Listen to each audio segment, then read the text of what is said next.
السلام علیکم میرے پیارے لسنرز. کہانی شروع کرنے سے پہلے میرے فیس بک کے گروپ لبابہ حیدر آفیشیل اور میرے فیس بک پیج لبابہ حیدر کو جوائن کریں. میرے پیج اور گروپ کا لنک ڈسکرپشن باکس میں بھی موجود ہے. میں آپ کا وہاں انتظار کر رہی ہوں. شکریہ. میرے ذہن کے ایوانوں میں دھول اڑ رہی تھی. اپنی بے بسی اور لاچاری پر مجھے رہ رہ کر طیش آ رہا تھا. میں نے آسیہ کو ایک عذاب سے نکال کر دوسرے عذاب میں مبتلا کر دیا تھا، اور اب وہ تنہا نہیں تھی. اس کے ساتھ نفیسہ بھی تباہ ہو کر رہ گئی تھی. وہ اپنی بدقسمتی پر پہلے ہی اتنا گہرا یقین رکھتی تھی کہ اسے کسی چمکیلی روپھیلی صبح کی توقع نہیں تھی. اب اگر اس کے ساتھ کوئی اونچ نیچ ہو گئی تو وہ بیچاری بھی آسیہ کی طرح ہی جیتے جی مر جائے گی. یہ ایسا داغ ہوگا جسے میں اپنے خون سے بھی نہ دھو سکوں گا. میں ان کو اب زندگی بھر منہ دکھانے کے قابل نہیں رہا تھا. آسیہ جیل میں تھی تو مجھے یہ اطمینان تھا کہ اس پر وہاں کوئی بری نگاہ نہیں اٹھتی ہوگی. وہاں کوئی اس کی عزت و عفت پر ہاتھ نہیں ڈال سکتا تھا. مگر اب وہ جن شودوں کے ہتھے چڑھ گئی تھی ان سے تو کچھ بھی بعید نہ تھا. میرے تن بدن میں آگ لگ گئی مگر وہ رسیاں مجھے راہ نہ دیتی تھیں. اندر باہر خوب اندھیرا طاری تھا اور بدن پر کوٹ نہ ہونے کی وجہ سے اس کھری چارپائی پر لیٹے لیٹے مجھے سردی نے پریشان کرنا شروع کر دیا. اچانک مجھے صحن میں کئی آدمیوں کی آوازیں سنائی دی. اوے خانو، کیا حال ہے ہمارے اس بدماش کا؟ بالکل ٹھیک ہے جی تائیے. یار ادھر تو پرندہ بھی پر نہیں مار سکتا. اوے کتر دین، چل ذرا درشن تو کرو اس چوہے کے، بڑا تیز مار خاں بنا پھرتا تھا. یہ تاہیہ کی آواز تھی. دروازہ کھول دے خانو اور وہ لالٹین ادھر لیا، قطب دین نے پرجوش لہجے میں کہا. وہ سب کے سب صحن میں کھڑے تھے اور یوں باتیں کر رہے تھے جیسے وہ ہر قسم کا خوف و خطر دل سے نکال چکے ہوں. کچھ ہی دیر بعد دروازے کے سامنے روشنی کی جھلملانے لگی اور پھر کنڈی نیچے گر گئی. دروازہ کھلا اور 4 آدمی اندر آ گئے. خانو نے لالٹین اٹھا رکھی تھی. تاہیہ، قطب دین اور گوگا اس کے پیچھے تھے. تاہیہ خانو کو ایک طرف ہٹا کر میرے سامنے پاؤں کی طرف آن ٹھہرا. پستول اس نے تیبند کی ڈب سے نکال کر ہاتھ میں پکڑ لیا تھا. کیا حال ہے بیٹا جی؟ کہو کیسی رہی؟ میں تو اچھا ہوں استاد، مگر یہ کوئی مردانگی نہیں ہے تمہاری. میرے ہاتھ کھولو تو پتہ چلے کہ میں بیٹا ہوں یا تمہارا باپ. وہ معنی خیز انداز میں مسکرا دیا. بچے، تمہارا اصلی باپ تو آہو ہے.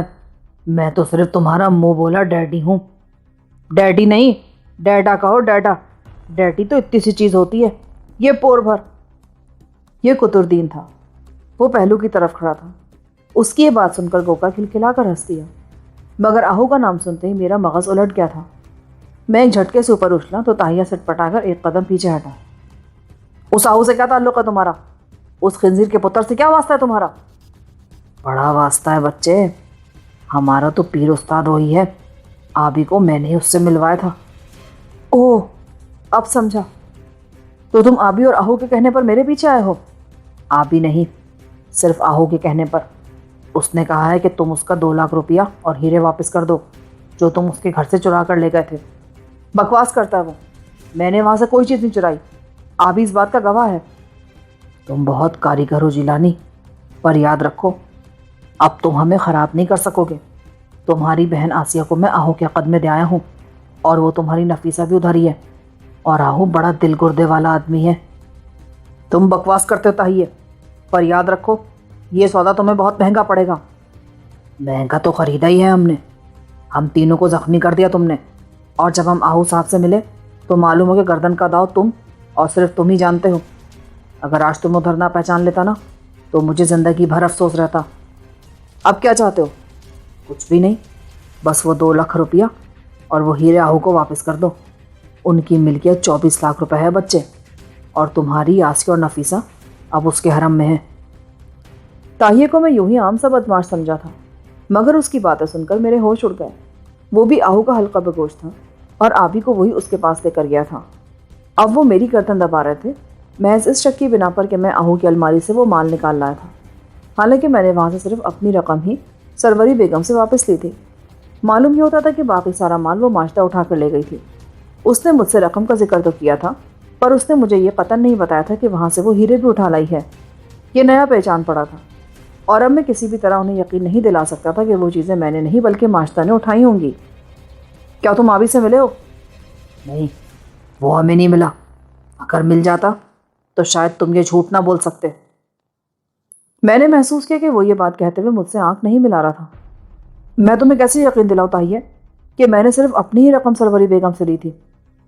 تو پھر دوسرا مال کس نے اٹھا لیا وہاں سے؟ اس کا مجھے علم نہیں. ایک لڑکی ماجدہ وہاں آئی تھی, وہ دوست تھی میری. اس نے وہاں سے 1 لاکھ روپیہ اٹھایا, مگر ہیرو کا اس نے مجھے بالکل نہیں بتایا. بالکل غلط. کیوں قطردین؟ ہے نا شخص اسٹوری باز قسم کا آدمی. اب اپنی کسی بھتیجی ماجدہ کا ذکر کر رہا ہے. پر جیلانی بچے, یوں تیری جان نہیں چھوٹے گی. مال آہو کو واپس کر دو گے تو رسی کھول دوں گا تیری, ورنہ نہیں. قسم پر اعتبار کرو تو میں وہ بھی کھا سکتا ہوں. بالکل بکواس. کیوں جھوٹ بول رہا ہے تم مجھ سے؟ میرا خیال ہے جھوٹ نہیں بول رہا تھا. یہ اس سے پوچھو کہ وہ ماجدہ کہاں ہے.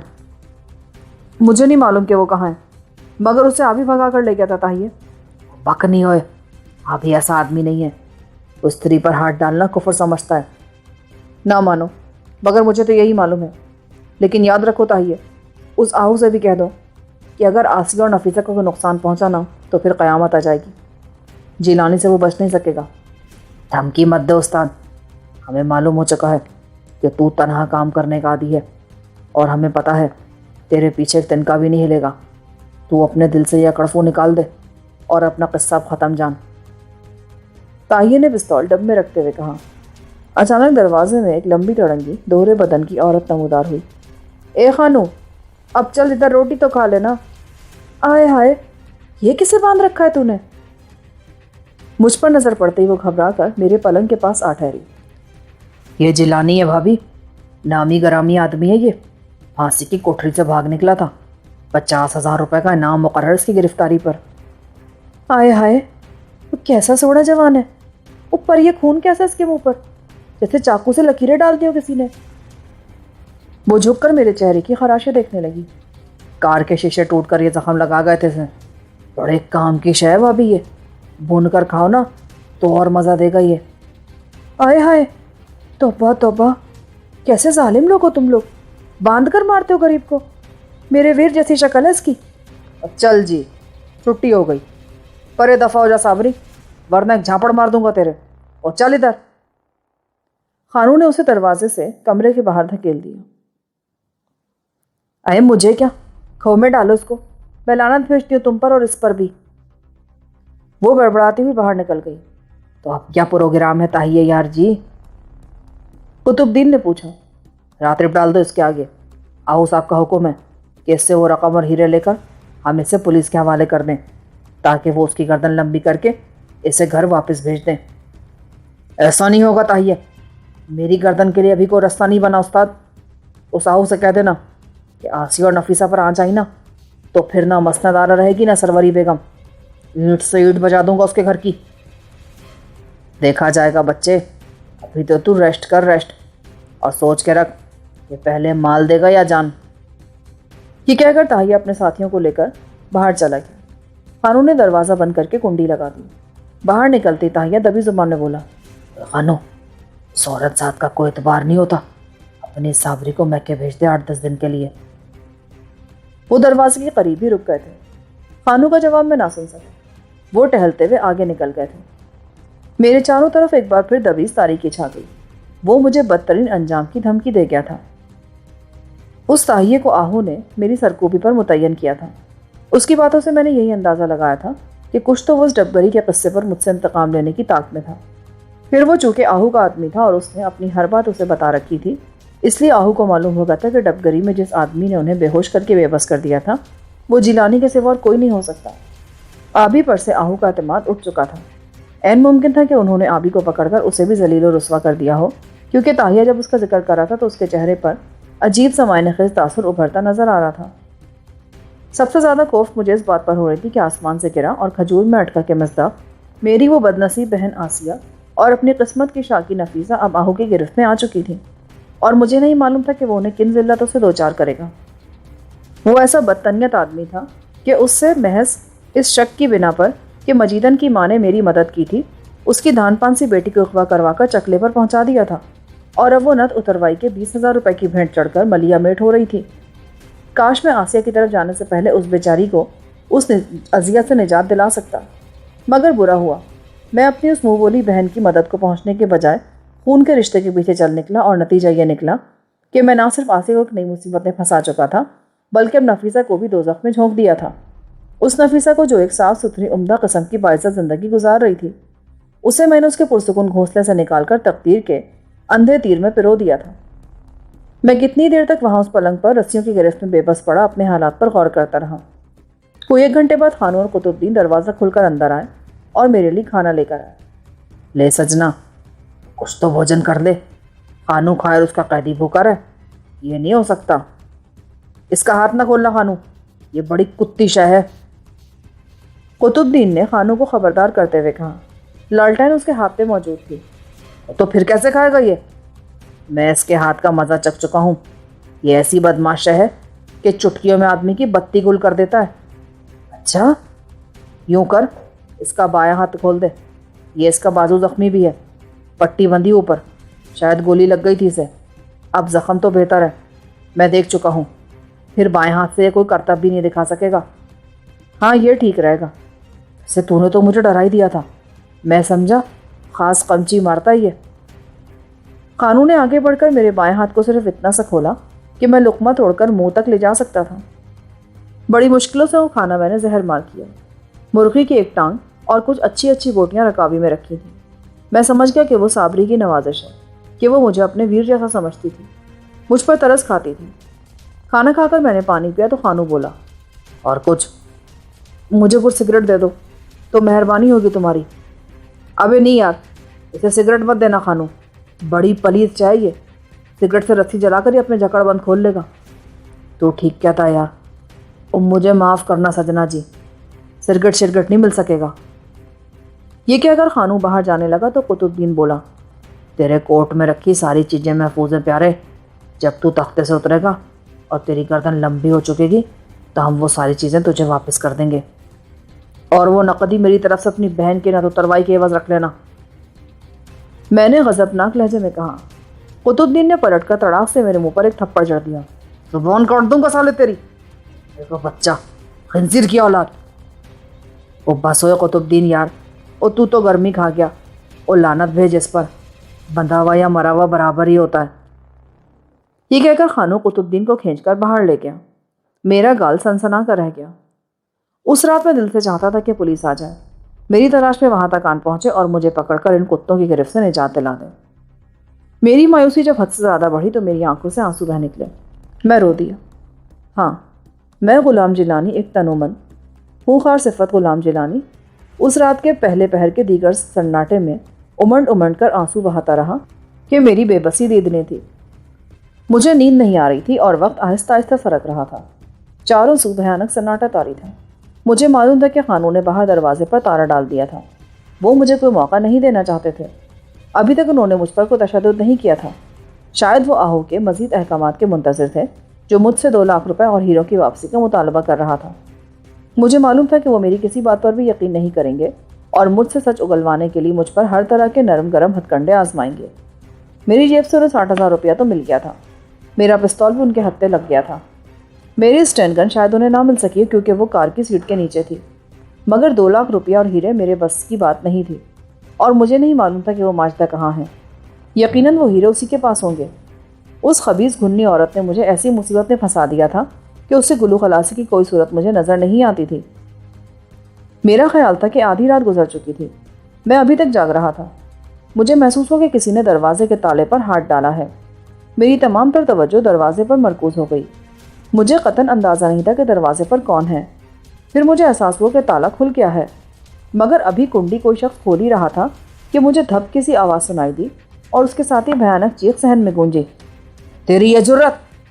طاہیہ ٹھیک ہی کہتا تھا۔ یہ خانو کی آواز تھی۔ وہ ہرا رہا تھا۔ اس نے شاید کسی کی کمر میں لاٹھی دے ماری تھی۔ چھوڑ دے مجھے، چھوڑ دے خانو مجھے، ورنہ اچھا نہیں ہوگا۔ یہ صابری کی آواز تھی۔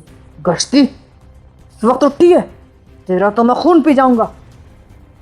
اچانک کوئی آدمی دروازے کے ساتھ ٹکرا گیا۔ ان دونوں میں باقاعدہ دھینگا مشتی ہو رہی تھی۔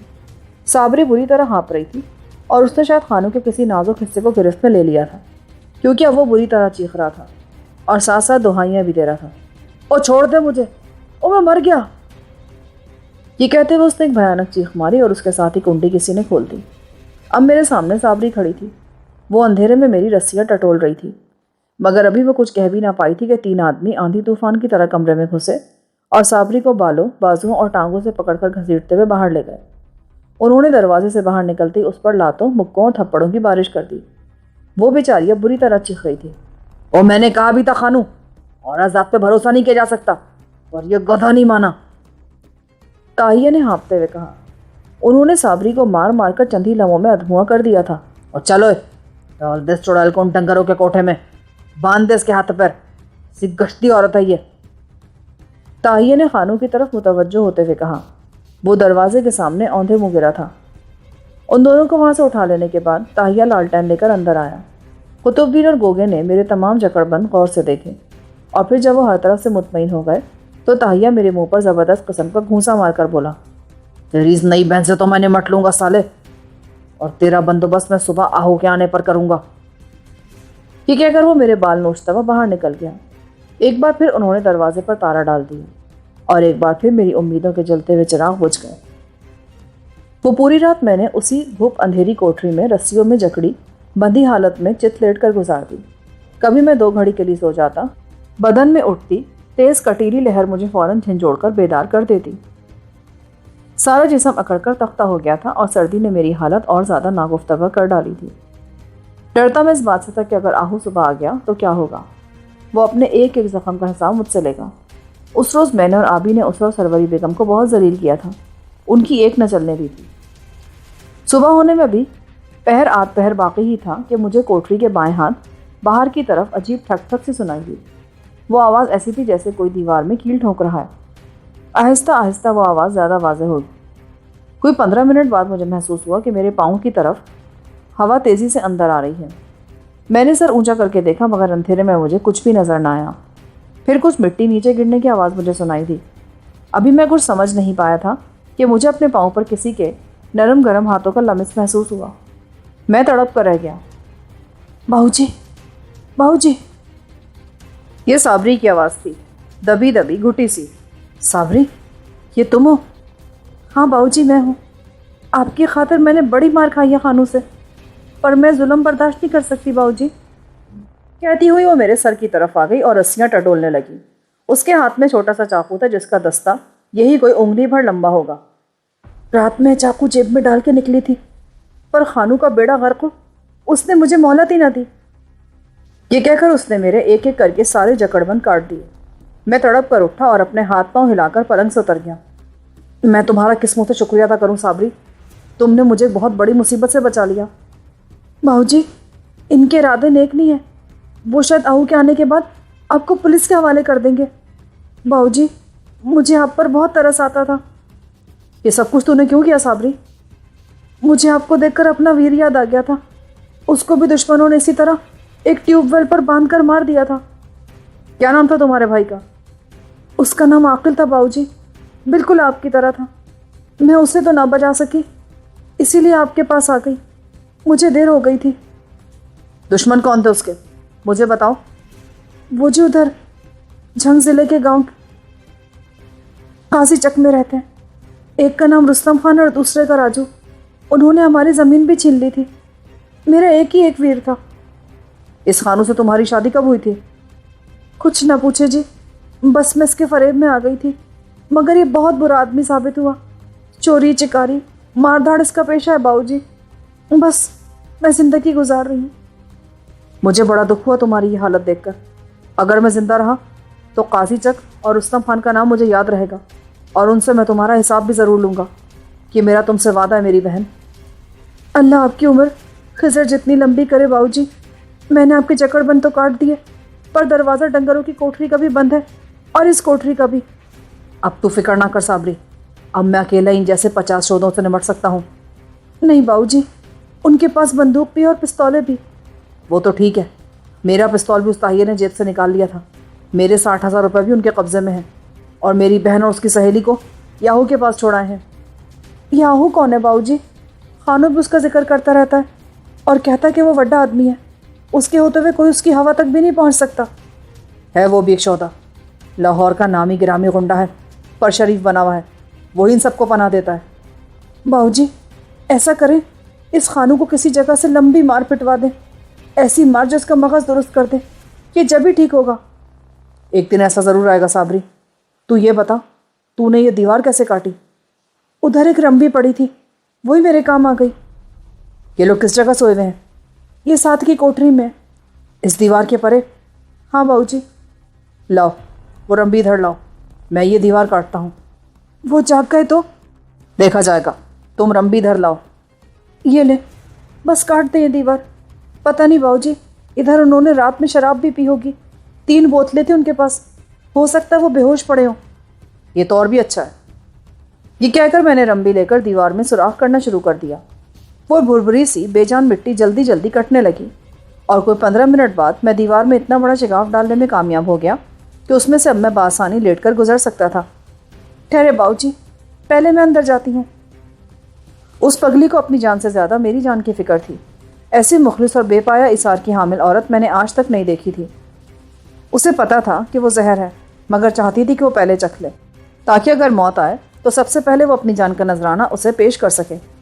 میں نے اسے پیچھے ہٹا دیا اور خود اس سندھ کے منہ میں سر ڈال کر آگے نکل گیا۔ یہ میری خوش قسمتی تھی کہ وہ چاروں اس گھڑی بے سدھ ہو کر آڑے ترچے پڑے تھے۔ صابری ٹھیک کہتی تھی۔ روشندان میں سے چھن کر اندر آنے والی چاندنی میں نے جائزہ لیا تو ان کی چارپائیوں کے نیچے مجھے شراب کی بوتلیں نظر آئیں۔ وہ سوڈا ملا کر اس پری سے شغل فرماتے رہے تھے۔ میں نے سب سے پہلے طاہی اور قطب الدین کے سرہانے تلے رکھے 2 پستول اٹھائے۔ ان میں سے ایک میرا چپشا بھی تھا۔ وہاں میری اسٹین گن بھی تھی جو گوگے نے اپنے گدے کے نیچے رکھی ہوئی تھی، وہ بھی میں نے بڑی احتیاط سے اٹھا لی۔ اس عرصے میں صابری بھی اندر آ چکی تھی، اور میری سمجھ میں یہ بات نہیں آ رہی تھی کہ وہ اپنے مستقبل کے بارے میں اتنی بے فکر کیوں تھی۔ ظاہر تھا کہ اس کا یہ رویہ اس کے خاوند کو اس کے خلاف بہت بری طرح بھڑکا سکتا تھا۔ میں نے پستولوں کی گولیاں اور ان کی بندوقیں اور 10 کارتوس بھی اپنے قبضے میں لے لیے۔ میری گھڑی گوگے نے باندھ رکھی تھی، وہ میں نے اس کی کلائی سے اتار لی۔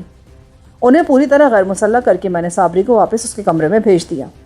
وہ نہیں مانتی تھی، مگر میں نے اس کو سمجھایا کہ مصلحت اسی میں ہے، کیونکہ وہ زیادہ دیر اور زیادہ دور تک میرے ساتھ نہیں جا سکے گی۔ اب میرے سامنے اس روپے کا مسئلہ تھا جو وہ لوگ میری جیب سے نکال چکے تھے۔ میرا کوٹ ایک طرف دیوار کے ساتھ کیل پر ٹنگا تھا اور بالکل خالی تھا، وہ میں نے اتار کر پہن لیا۔ روپے کی تلاش میں مجھے خاصی دیر لگ گئی۔ بالآخر میں نے اسے ڈھونڈ ہی لیا۔ ان سالوں نے سارے نوٹ ایک گھڑے میں بند کر کے رکھے تھے جس میں گندم بھری تھی، وہ میں نے زمین پر الٹ دیا تو اس میں سے مجھے وہ نوٹ مل گئے۔ میرے حساب کے مطابق وہ بالکل پورے تھے۔ میں نے وہ بڑی احتیاط سے تقسیم کر کے مختلف جیبوں میں بھرے اور پھر طاہی اور قطب الدین کی چارپائی الٹ دی۔ وہ لحاف سمیت نیچے گرے تو میں نے چارپائی پیچھے ہٹا دی۔ اوے سور دے پتر، اوے آہستہ چلا، اس کی ڈنڈ کرائے گا کیا حرام خور طاہیے۔ قطب الدین نے آنکھیں بند کیے طاہیے کو گالی دی۔ وہ شودہ ابھی تک نشے میں دھت تھا۔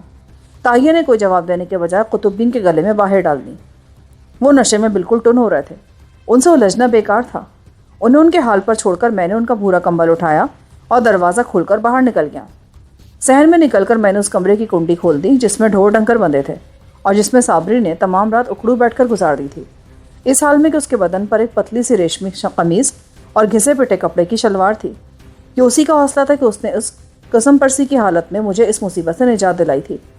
میں نے اسے کوٹری سے نکالا اور اس کے دونوں ہاتھ چوم لیے۔ صابری، میری بہن، اگر میرے بس میں ہوتا تو میں تمہیں ایک پل بھی یہاں نہ رہنے دیتا، پر میرا سفر لمبا اور غیر یقینی ہے، مجھے بڑی مصیبتوں کا سامنا ہے۔ پھر بھی میں وعدہ کرتا ہوں کہ تیرے بھائی کا انتقام میں ضرور لوں گا، آج نہیں تو کل میں تیرے اس احسان کا بدلہ ضرور چکاؤں گا۔